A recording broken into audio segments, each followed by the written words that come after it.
S attributed definition, একটা syntax directed definition কখন S attributed হবে? যখন আমি দেখবো এই সিনট্যাক্স ডিরেক্টেড ডেফিনেশনে যতগুলো অ্যাট্রিবিউট ইউজ করা হয়েছিল তারা প্রত্যেকেই synthesised attribute. Only in that case আমি বলতে পারবো যে এই সিনট্যাক্স ডিরেক্টেড ডেফিনেশনটা আমার একটা S attributed definition. For example, আমার এখানে একটা কনটেক্সট ফ্রি গ্রামার এবং তার সাথে করেসপন্ডিং সিম্যান্টিক রুলস গুলো দেওয়া আছে। সো বেসিক্যালি আমাকে একটা সিনট্যাক্স একটা ডেফিনেশন দেওয়া আছে এবং একটা ইনপুট স্ট্রিং দেওয়া আছে। এখন আমি এই ইনপুট স্ট্রিং এর জন্য পার্সট্রি এ কে আমার অ্যাট্রিবিউট ভ্যালুগুলো এভালুয়েট করব, এবং তখন আমি দেখব যে আমার অ্যাট্রিবিউট ভ্যালুগুলো যে এভালুয়েট হচ্ছে তারা প্রত্যেকেই সিনথেসাইজড অ্যাট্রিবিউট হচ্ছে কিনা।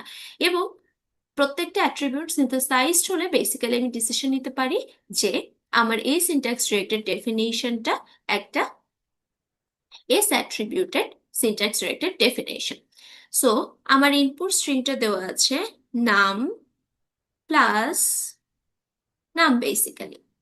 সো প্রথমেই আমার স্ট্যাকে বেসিক্যালি শিফট হবে হচ্ছে নাম। এই নামকে আমরা রিডিউস করব টিতে, এই টিকে আমরা রিডিউস করব ইতে। তারপরে আমার স্ট্যাকে শিফট হবে প্লাস, এবং তার পরবর্তীতে আমার স্ট্যাকে শিফট হবে এই নাম। সো এই নামকে তার পরবর্তীতে আমরা রিডিউস করব টিতে, এবং পরবর্তীতে এই এই প্লাস এবং এই টি তাকে আমরা রিডিউস করব এসে ইতে। এবং আমরা প্যারেন্ট এবং চাইল্ড এর রেফারেন্সটা আলাদা করে বোঝার জন্য আমরা চাইল্ডকে আপাতত E1 হিসেবে ডিনোট করছি। এখন আমরা যেহেতু পার্সট্রিটা এঁকেছি, এখন আমরা অ্যাট্রিবিউট ভ্যালু ক্যালকুলেশন গুলো ধরবো।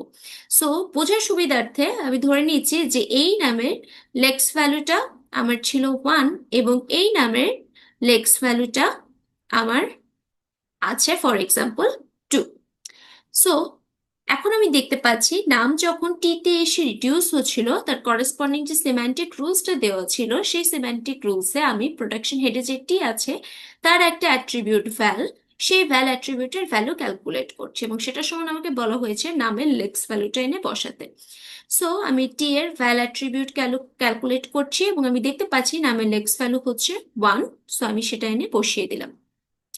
এর পরবর্তীতে টি যখন আমার ইতে এসে রিডিউস হচ্ছিল তার করেসপন্ডিং সিম্যান্টিক রুলসটাতে আমাকে বলা হচ্ছিল যে প্রোডাকশন হেডে যে ই আছে তার ভ্যাল অ্যাট্রিবিউটের ভ্যালু ক্যালকুলেট করতে।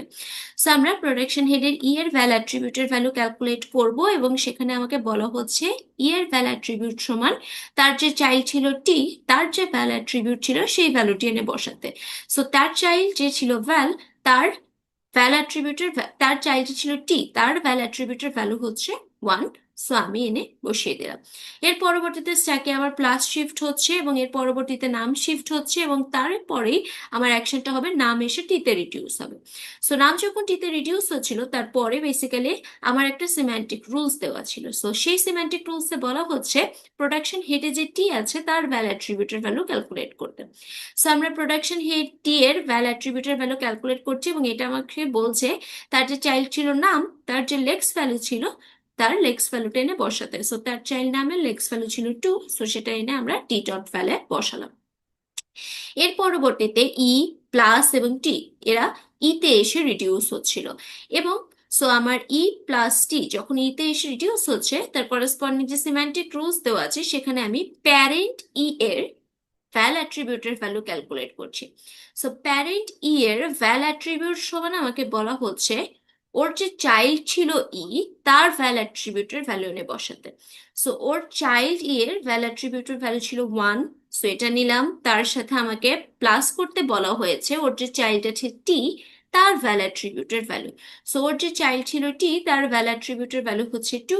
সো আমি 1 + 2 করে বেসিক্যালি আমার ই এর যে ভ্যাল অ্যাট্রিবিউট আছে তার ভ্যালু পেলাম 3।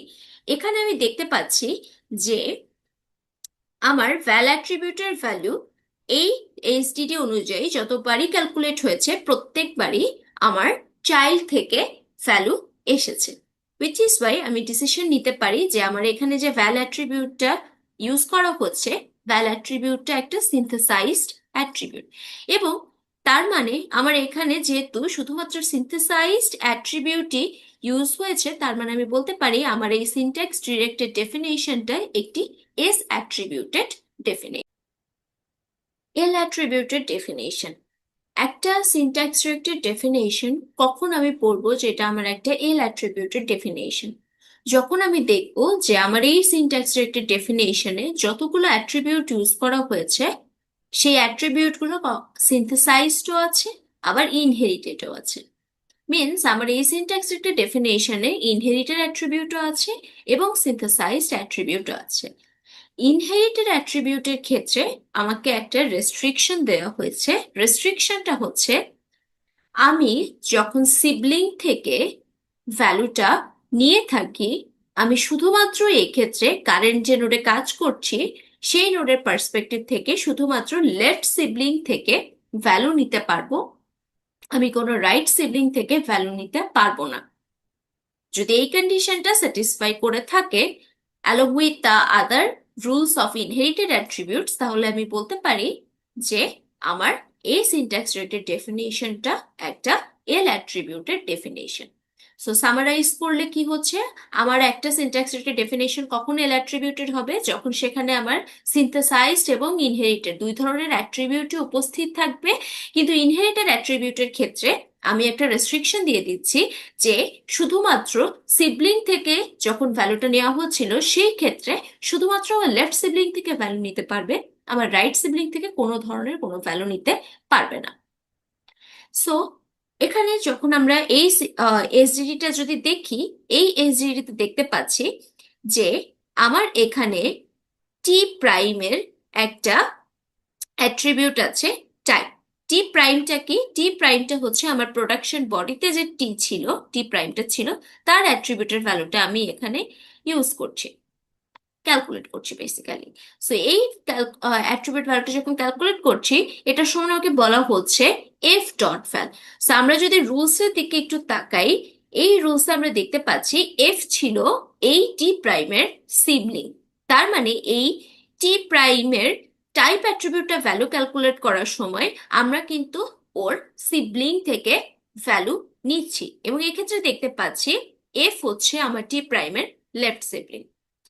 ওকে, সো নেক্সট রুলসে যদি আমরা যাই, এই কনটেক্সট ফ্রি গ্রামারের রুলসের সাথে আমাদেরকে যে সিম্যান্টিক রুলসটা দেওয়া হয়েছে সেখানে আমরা T one prime, which is production বডিতে যে টি ওয়ান প্রাইম আছে, সেই টি ওয়ান প্রাইমের আমরা বেসিক্যালি টাইপ অ্যাট্রিবিউটের ভ্যালু ক্যালকুলেট করছি।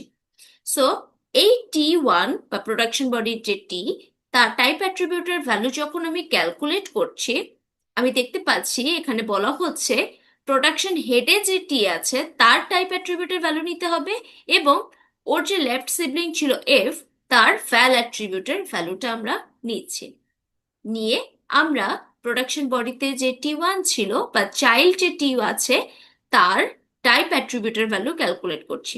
সেখানে আমি প্রথম ভ্যালুটা নিচ্ছি প্যারেন্ট থেকে, সেকেন্ড ভ্যালুটা নিচ্ছি লেফট সিবলিং থেকে, নিয়ে তাদেরকে মাল্টিপ্লাই করে আমি এই টি এর ভ্যালু ক্যালকুলেট করছি, টি এর টাইপ অ্যাট্রিবিউটের ভ্যালু। নেক্সট আমি দেখতে পাচ্ছি যে এখানে প্রোডাকশন হেডে আছে এফ, প্রোডাকশন বডিতে আছে ই। সো এফ এর একটা অ্যাট্রিবিউট আছে ভ্যাল, তার ভ্যালু আমি ক্যালকুলেট করছি এবং এটা সমান বলা হচ্ছে ই ডট ভ্যাল। ই ছিল ওর চাইল্ড, সো এখানে আমি দেখতে পাচ্ছি এফ এর যে ভ্যাল অ্যাট্রিবিউটটা আছে সেটা বেসিক্যালি সিনথেসাইজড অ্যাট্রিবিউট, এবং এখানে ই এর যে ভ্যাল অ্যাট্রিবিউট আছে সে ওর নামের ভ্যালু নিয়ে এখানে বেসিক্যালি তার অ্যাট্রিবিউট ভ্যালুটা হিসাব করছে। সো আমি বলতে পারি এখানে যে ভ্যাল অ্যাট্রিবিউট গুলি আছে both of them are synthesized attribute, কিন্তু এখানে যে আমার টাইপ অ্যাট্রিবিউট আছে দে আর ইনহেরিটেড অ্যাট্রিবিউট। এবং এখানে ইনহেরিটেড অ্যাট্রিবিউট ক্যালকুলেশনের সময় আমি দেখেছি যে আমি তো প্যারেন্ট থেকে নিতেই পারি, শুধুমাত্র আমার রেস্ট্রিকশনটা ছিল শুধুমাত্র আমার সিবলিং এর ক্ষেত্রে, যে আমি কেবল লেফট সিবলিং থেকে ভ্যালু নিতে পারবো, রাইট সিবলিং থেকে পারবো না। সেই রেস্ট্রিকশনটা আমার কিন্তু এখানে পারফেক্টলি ফলো করেছে। তার মানে আমি বলতে পারি এই যে এসডিটা দেওয়া আছে এটা আমার একটা এল অ্যাট্রিবিউটেড ডেফিনেট।